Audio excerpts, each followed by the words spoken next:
Kelajakka yo'l. Hayot aslida muzqaymoqqa o'xshaydi. Erib ketmasidan yeb qoling.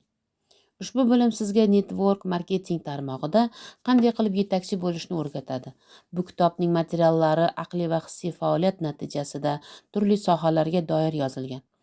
55 ta kitob hamda internetdagi 800 dan ortiq saytlarni o'qishni natijasida yig'ilgan.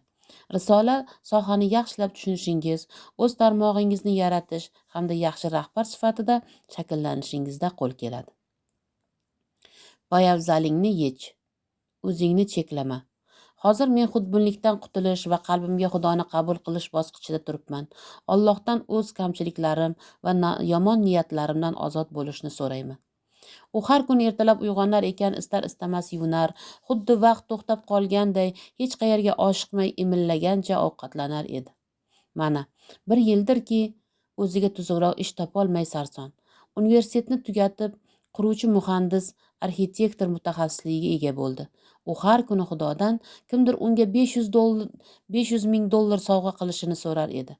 Agar menda shuncha pul bo'lsa, uzoq muddatli loyiha ishlab chiqaman. Uy, mashina sotib olaman, uylanaman. Yo'q, bu uncha muhim emas. Undan ko'ra o'z yaqinlarimga yordam beraman, ota-onamni hajga yuboraman, har oy muhtojlarni qo'llab-quvvatlayman, deya xayol surardi. Kunlardan bir kuni u taniydigan bir boy inson telefon qilib kafeda uchrashuv belgiladi. Sen arxitektorsan. Mana shu 300 ming dollarlik chekni ol. Senga ishonaman. Men uchun yaxshi bir uy qurib ber. Ajoyib bo'lsin. O'zing uchun qanday uy orzu qilsang, shunday bunyod et. Albatta shuning uchun yaxshigina haq to'layman. U xursand bo'lib 1 hafta o'tmay ishga kirishdi. Dastlab bahavo joy tanlandi. Albatta, a'lo loyiha uchun a'lo quruvchi va a'lo qurilish materiallari talab qilinadi.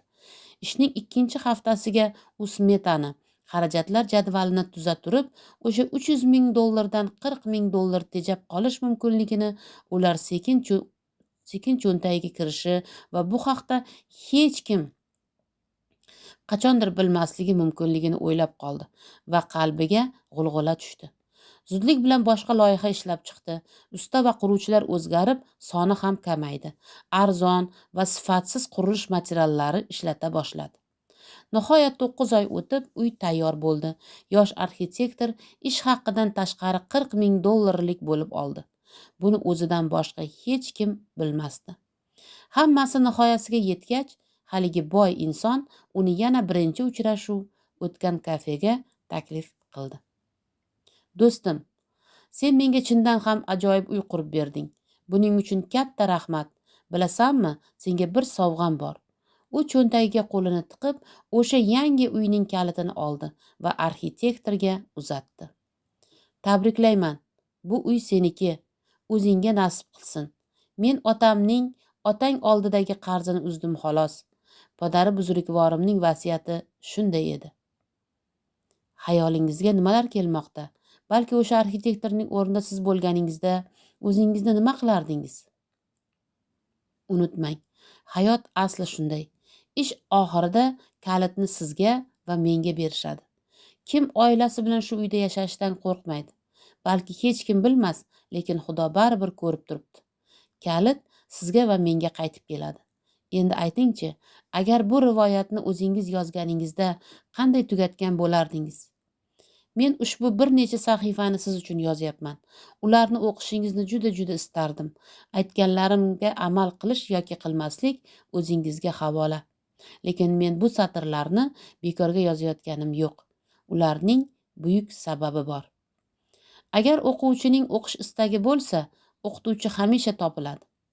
Men buni boy ota-onasi borlar uchun emas, bir necha dollarlab millionlarni ishlab topmoqchi, o'zini va yaqinlarini badavlat qilmoqchilar uchun yozyapman. Men ham xuddi sizdek bir kuni network marketing bilan tanishdim. Taqdimot tugaganida hech nimani tushunmadim. Chunki umrimda katta pullar bilan ish tutmaganman. Buni qarangki, men hozir networkerman. Odatda odamlar avval maqtanishadi, keyin ishlay boshlaydilar. Men esa avval ishni bajarib, endi maqtanishni boshladim. Ha, men buyuk odamman, chunki har doim shunday bo'lishga harakat qilganman. Siz ham buyuk odam bo'lishni xohlaysizmi? Agar ha deb javob bersangiz, 2 muhim masala yuzasidan va'da berishingiz kerak. Diqqat bilan o'qing, chin dildan o'rganing. Agar va'dangizda turolmasangiz, kitobni yopib, uni axlatga tashlashingiz mumkin. Mening ishim tushuntirish, sizniki esa o'qish.